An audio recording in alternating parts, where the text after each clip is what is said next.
Welcome to the Maura Sweeney Podcast. Maura is an international speaker and the trademark ambassador of happiness with a passion for personal responsibility. She weaves insightful questions with personal stories to challenge your mindsets and empower your best and happiest self from the inside out. Here's Maura with today's podcast for you. What's your frequency?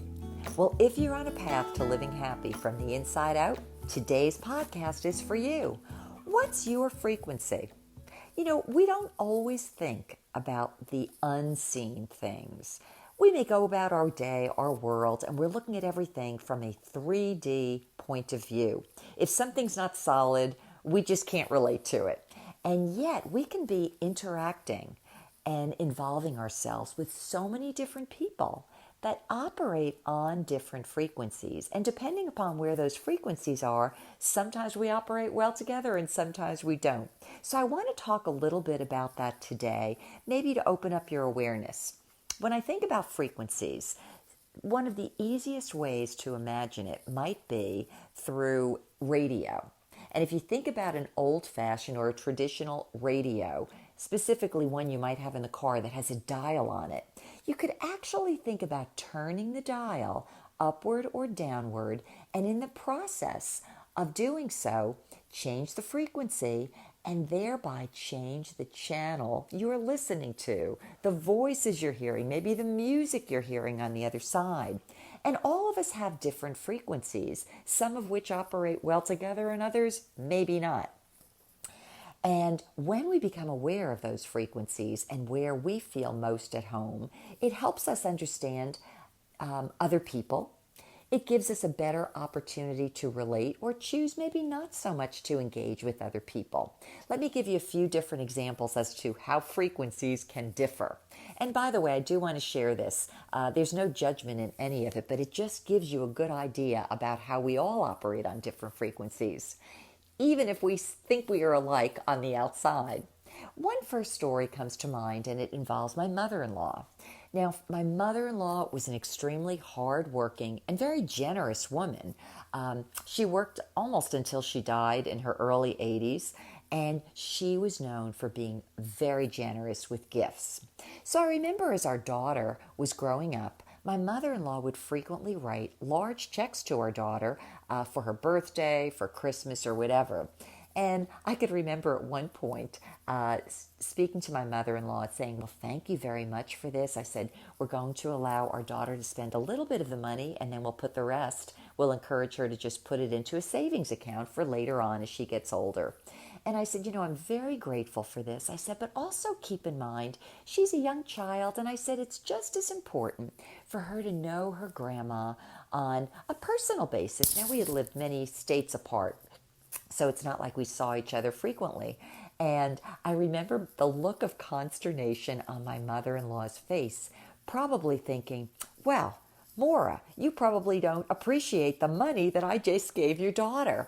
And what was really happening is that I was looking for something from my mother-in-law in the way of a frequency that I was not getting. And that frequency had more to do with, let's say, relationship or the touchy-feely or the little sitting down and chatting kind of a thing there where she would get to know her granddaughter better.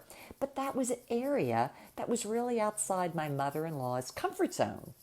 Different frequencies. I'm looking for one thing, my mother-in-law is looking for another thing, and different frequencies. And that's how a lot of us operate. Another thing that came to mind as a little vignette here was a couple of years ago. There's a woman I know from our area, very funny, very enjoyable to be around. And one of the things she does is design jewelry. So I was out socially with her and some other women one night when I first met her, and I was looking at some of her work. And typically, because I'm always looking for the meaning behind things, or because I'm always looking for a little piece of spirituality or something unseen that I could respond to or relate to, I said to her, oh, Pat, I said, some of this is very interesting. And I happened to notice an image of a woman's face that had been crafted into a piece of ivory that she had hanging around her neck. along with some other pieces. And she was a very astute woman. And she said, you know, Maura, if you're looking for some special meaning in this, she said, you're looking at the wrong place. She said, because I'm totally superficial. And she said, I just designed jewelry because I like it. And apparently also she had a really good look for design. And she laughed and I laughed because she was astute enough to realize that the frequency that I was often on was one that would look for symbolism or deeper understanding. And I thought it was hysterical that she realized I was on a different frequency, and we both laughed. Now, there's an example of two different frequencies that could easily get along, even though they may operate at different levels, but they're very harmonious. And so that was story number 2. Story number 3 I wanted to bring about, and it happened as recently as last night.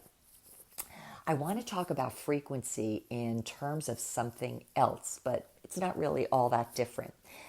Sometimes people will talk about frequencies that people operate on being low frequency, where let's say people are very angry, bitter, sometimes suicidal, murderous, sometimes jealous, but basically they're the heavy negative type emotions and feelings and, as you could say, frequencies, where the upper register of the frequency spectrum would involve things like cooperation, happiness, inspiration, harmony, laughter, things like that.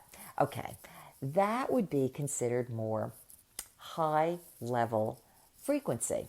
So let's get back to last night.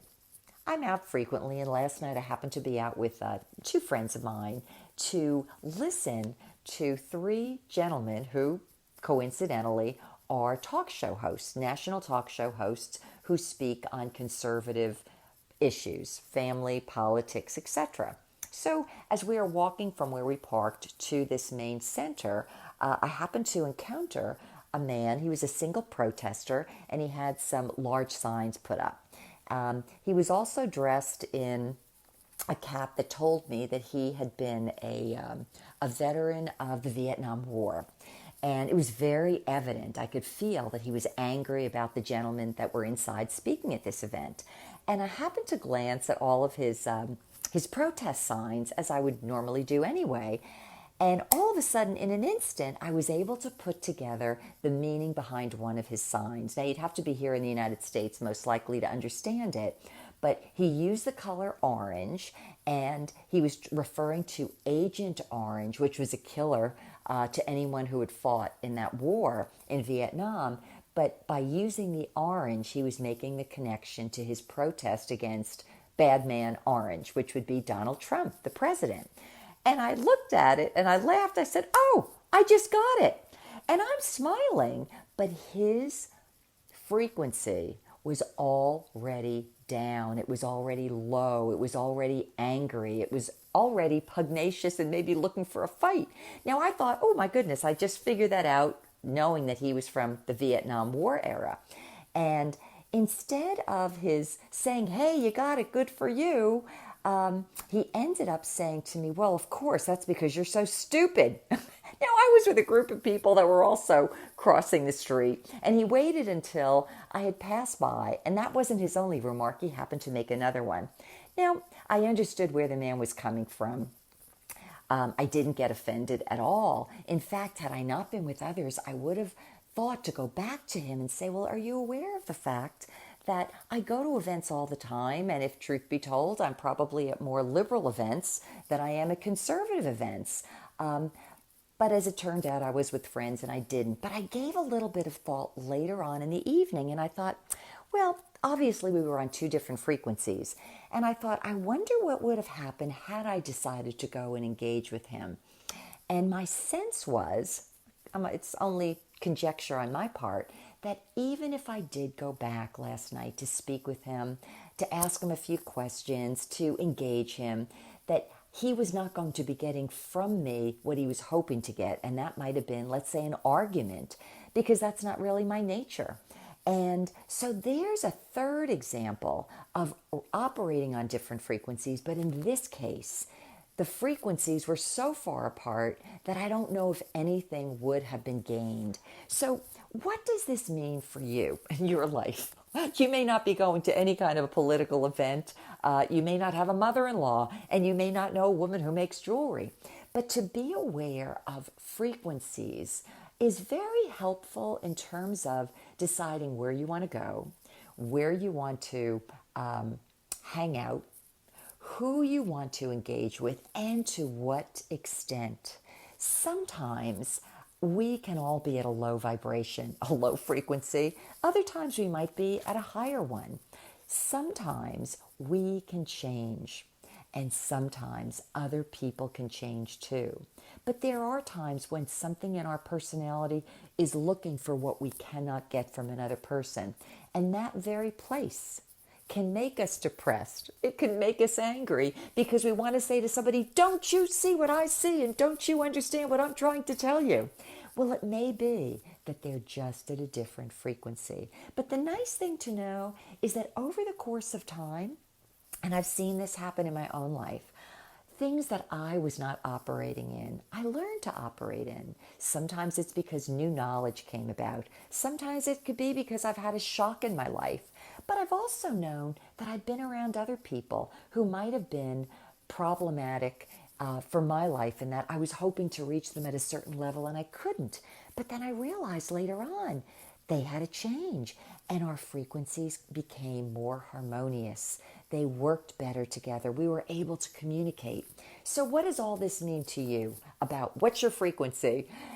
It means that you can become aware of the frequency that you're on and who you would choose to interact with more or less, who you would choose to give a lot of your power to or your energies to that may or may not be helpful to you in terms of living a life of peace, of engagement, of happiness, and of well-being.